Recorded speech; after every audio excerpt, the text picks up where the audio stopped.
If you're anything like me, your wife is always dragging you out every week and trying to get you to go out in the backcountry, do some sort of off-roading, fishing, hunting, camping, something, right? And all I want to do is stay home and work on yet another quilting project and share it with all of you. But this week, I've got the perfect solution. Rob, stop playing around with your camera. We're running out of daylight and you have a lot of packing left to do. Come on.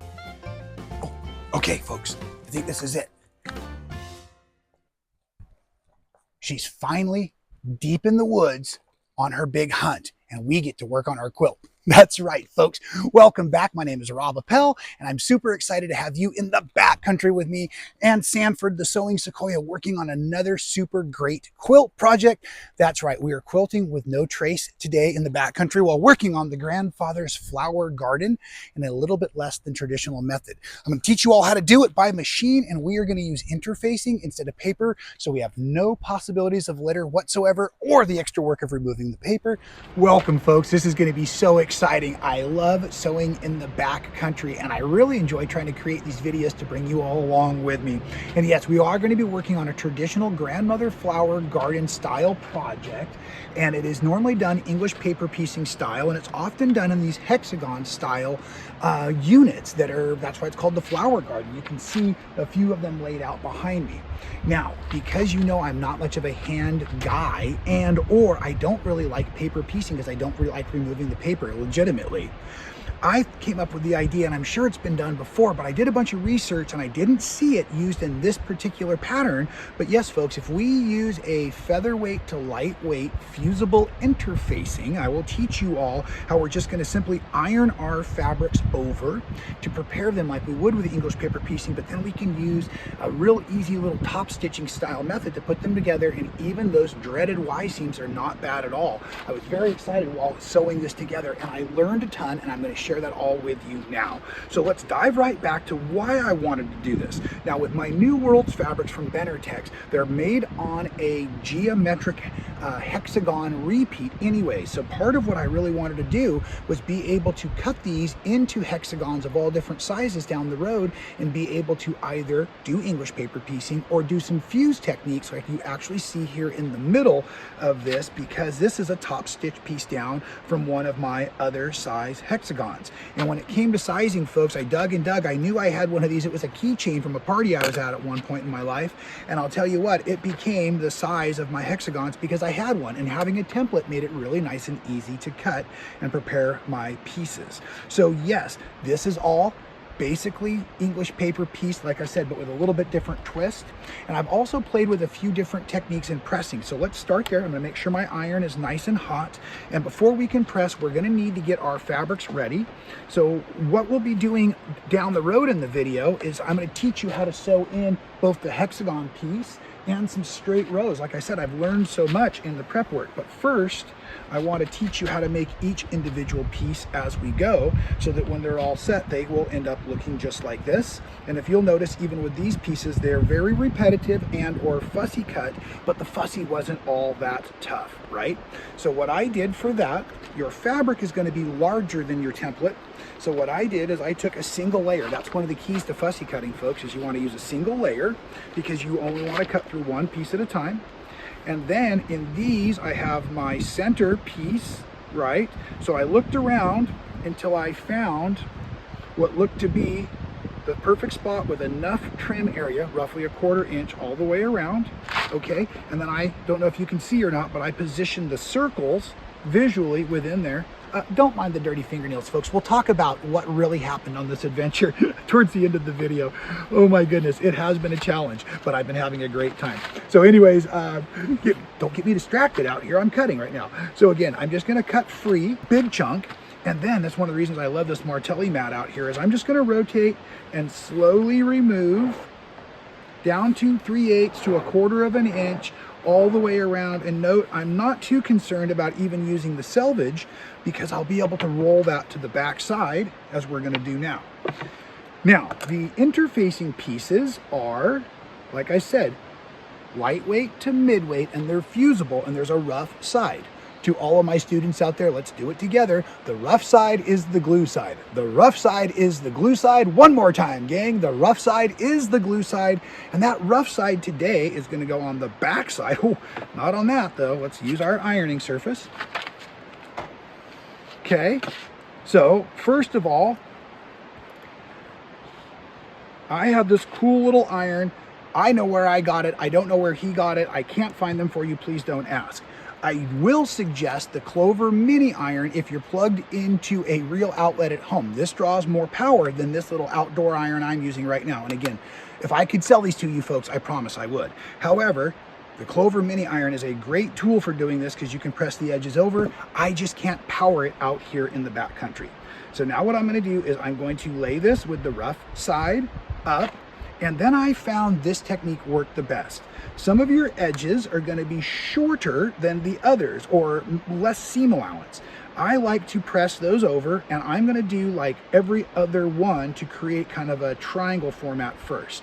So I'm just going to use my fingers. You might also find something like Violet Craft's little roller is something that nice. It helps set that seam, and you're setting it right along the crisp edge of your interfacing. And then you're just going to come in and you're just going to iron that down for a second or two, three, whatever you need. Okay, and that's going to glue or lock that down. Now what I'm going to do is I'm going to go to a skip aside over. So I start with my smallest seam or my smallest edge. Then I go around.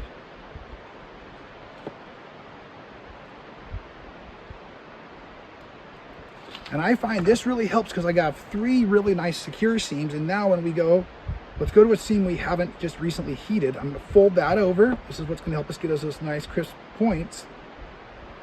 And then as we do those, I can fold. Okay, and so design-wise, let's talk about design-wise while I'm finishing up this technique. The center, as you can see, has a solid and then 6 around it. So for each kind of hexagon, you're thinking 7 units or 7 of these pieces, and they're all going to be the same sizes. They don't have to be all the same fabrics, but if you are doing the same fabrics, it is fun to, like I was saying, do your fussy cutting so that the design pattern runs through later on and looks super cool that way. Now, at first, most of us are taught to build these units, like I said, as the hexagons that they are. I'm feeling a little disorganized without my home studio. Okay, so this kind of a unit, and this will eventually fit right back in here as needed. Okay, we're going to sew that in together to show you how it's possible by the end of this video. However, if you'll find that that's a little bit of a challenge, but I do want you to understand how these go together, and it's really fun for playing with the repeat. So let's go ahead and stitch one of those now. Just going to use that maybe as a little bit of an anchor, keep all the wind off of stuff. Okay, so here's going to be my center. And now with these, what I want to do is I'm just going to find the first one, and you could of course decorate and prepare so that as I'm doing, I've got a point of a triangle pointing out, a point of a triangle pointing out. That's going to bring a secondary element of design together, but we're only going to address one set of seams at a time. So I'm just going to fold this over, and yes, there's now going to be technically right sides together. And as we come into the machine, and I'm just kind of right on the edge, I'm going to top stitch from corner to corner, or technically I'm true stitching it because I have right sides together. Come on through. I'm not going to back stitch or anything. I'm going to pull my thread tails on this machine a little long so that I'm not chasing them all day. And then that's just going to give me a real nice top stitch. Okay, so then the next step really is going to be, I'm going to find my next design and make sure, because I fussy cut it, that it's going to line up as it should. Okay, so I've got my little triangle pointing out, and now I'm going to also secure that to the center piece. Okay, if I need to kind of move that corner out of the way, I'm going to. Okay, but I'm not going to avoid it. I'm just going to let it fold flat down. It's mostly a fold and stitch technique with these somewhat Y seams. And then again, nice and slow, I'm just going to secure that top edge. And then one of the cool things I learned the hard way was just check. Make sure that your stitching is lined up and you've got what you need on both sides. Okay, so now technically you could go around and sew on the other 4 units, but once you get those on, you're going to need to join the 2 together. So this is the part I want you to see now so that you can understand what we do as we approach the big project. So what I'm doing is I'm matching up the 2 corners, and then I'm going to fold literally this other hexagon, not quite in half. I could, but I'm just matching up. I'm only worrying about those next 2 seams. Now I'm going to come in here just like I did before, join up right on that corner, hit the top stitch, make sure that the end corners line up nice. I know I keep calling it a top stitch. I don't know what to call it is really the truth here, folks. Okay, both sides have lined up again. Okay, so this is going to start to put this together like this. Now, folks, you must resist the temptation to press because you have this fusible on the back. You could press it down and it would be great for top stitching, but right now we are just building out our flower garden. So we're going to build out each flower as we go by dropping on that center seam.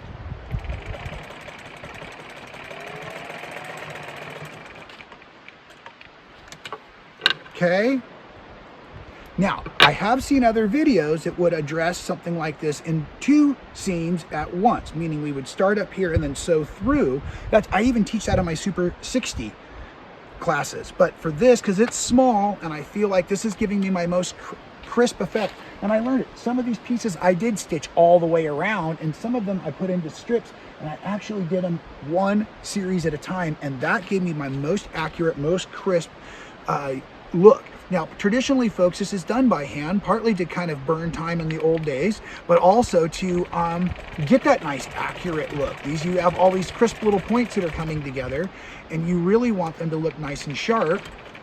And so that's why it was done by hand. But then you would have to come back and remove the paper, and that was so challenging. And so, like I said, this interfacing is going to stay in there all the way through, and I'm going to be able to build my project. But we might want to start thinking now in design, because like I said, we were taught to do the hexagons. We were taught to make our hexagons first.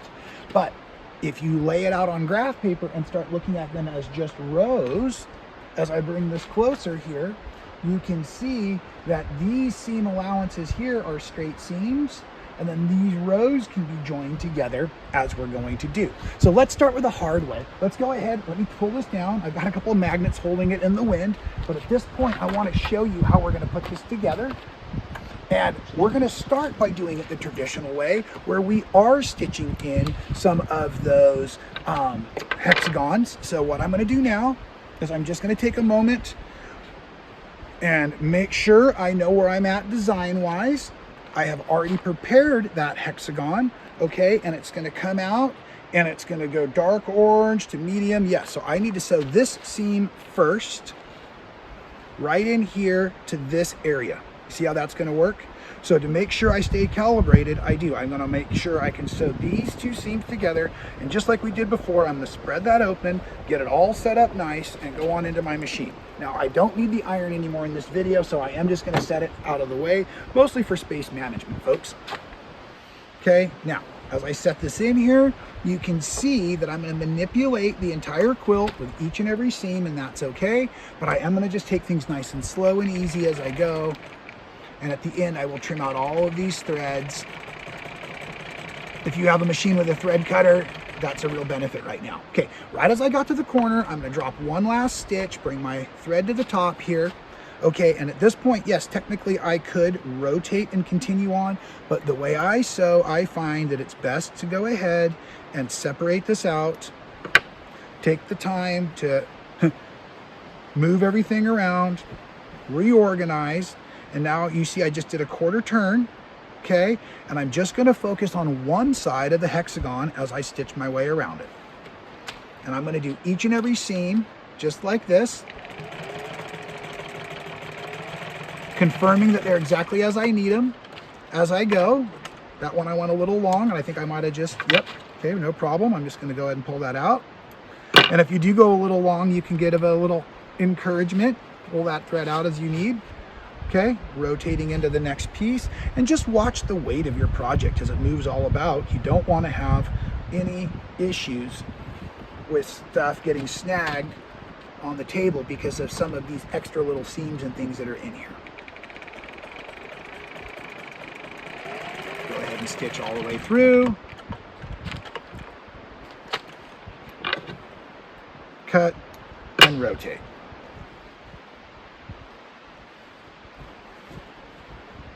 This is also a perfect time. If any of the corners started to unglue from that interfacing, catch them, make sure you poke them down and stitch them in place. as you approach that last stitch. Oop, forgot to cut, I'm getting so excited here.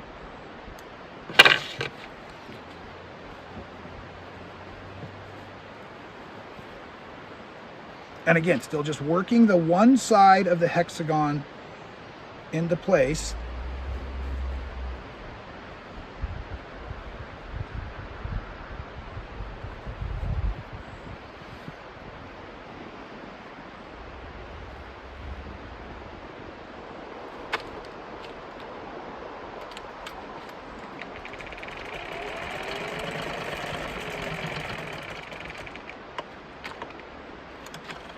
Okay, I believe I'm at the last seam of that side. So let's just take a moment and open it up and double check. Yeah, perfect. Okay, terrific. Now we're just gonna go and do the other side. No problem there. So just giving myself a double check. I do kind of like to sew from the corner out. So I just flipped the project over. Hopefully you saw that. So you can tell that if you like to create just the hexagons, or if you like to actually maybe do the hand sewing of the hexagons while you're on the couch watching TV, and then maybe you'd like to just put those together, you could still certainly use this interfacing trick. Do the hand stitching of each hexagon into a series of the big units, and then you could design as you go. A lot of folks like to do that with this style project. Or you can do it in straight rows, either way, if you like to design on graph paper first. I found that the next technique I'm about to show you was a little easier to manage at the machine because I wasn't going in both directions. But at the end of the day, the stitching outcome was really about the same.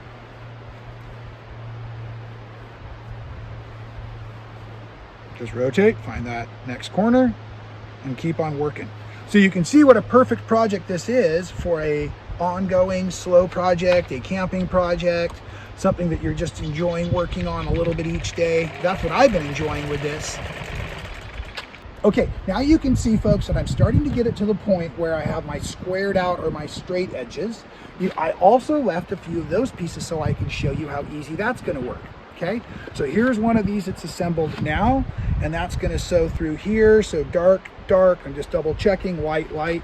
Okay, so same thing, but now when I stitch it on, I'm just going to sew on this seam allowance here, excuse me, this seam allowance like this, and then I'm going to be able to sew all the way down that area.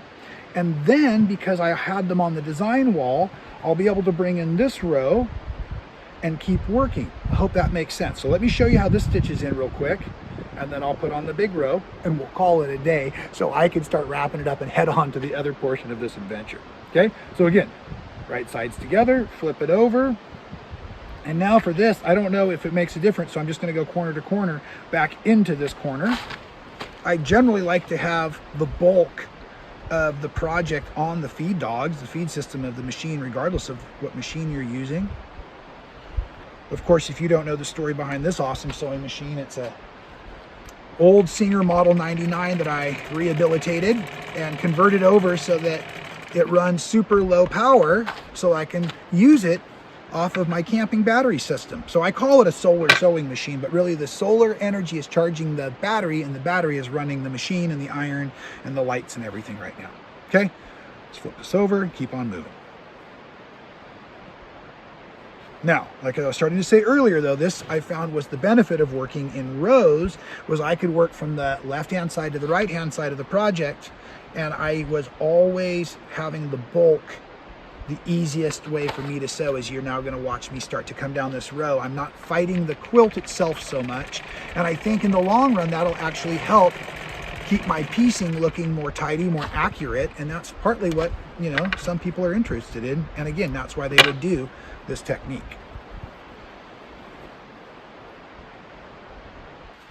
Okay, now you can see how progress is really being made. So again, regardless of what the quilt's going to look like, it's really based on how you like to design and how you want to construct it. For me, I'm more about the efficiency side because I have other things I like to do for my handwork. Now again, I'm just going to start up here, and I'm going to start at the top and work my way down. I just need to make sure that I have everything aligned correctly as I start to set that first seam.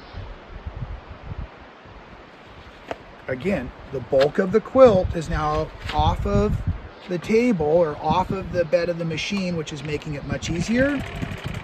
And so now I'm just going to go ahead and be able to work this long row in. And I've designed some graph paper for myself with the hexagons, and I've started coloring it in. I know how I'm going to transition out into my green fabrics and then back to the blues for the corners. So now I even have a count of how many hexagons per fabric I'm going to need to make. And funny enough, now that the disaster of the car breakdown is all finished and I'm no longer concerned about being able to create this video for all of you, I think I'll have lunch. I think I'll jump in the river and clean myself up a little bit. And then I'll come back and I'll enjoy a few more hours because I don't have to be to my next checkpoint until later this evening. So I'm going to now treat myself to what I came for originally, and that's a little bit of sewing out here in the backcountry. And I certainly hope you've enjoyed this video, folks. I certainly hope you feel like you've learned something. Definitely remember, with your English paper piecing, you can use that mid to lightweight interfacing with the fuse side up, so you're just ironing it over, just like you would be doing like if you're using wax paper or something like that. I'm not fusing them together. I am still stitching for ultimate security, and it's looking really terrific. Of course, this will machine quilt awesome as well. You can work in hexagons or you can work in lines. It's just as long as you know how your design's going to come together. That's the only situation. You can see here that by sewing the straight lines, it's a little bit easier for machine, but if you were doing it all by hand, it wouldn't matter whatsoever. And that's the benefit of this English paper piecing and the fun of it. It's also great for traveling on aircraft because you can prep all your stuff in advance and take along with you. We even have these super cool little boxes of custom chosen fabrics like Tula Pink and whatnot. Yes, I said it. And they're all laid out, and you can just go ahead and buy bulk and have fun and not have to do the prep work because the paper is already there for you, and just enjoy your sewing. So it's all a lot of fun. And just again, hope you've enjoyed today's video. I'm going to encourage you all to subscribe. Definitely gives a thumbs up for the like. Make sure you share this video. I know there's a lot of folks out there that love to do things in the backcountry, even though they don't consider quilting one of them. But I think that it's fun to have these beautiful backdrops while we're out enjoying the other things we love. So please make sure you share this with the community through your Facebook, through your Instagram, and we will see you very soon with another wonderful video, whether that is indoors or outdoors.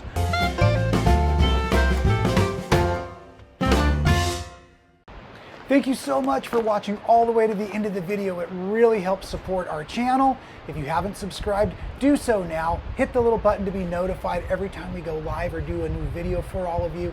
And here's one from the past I think you'll really enjoy.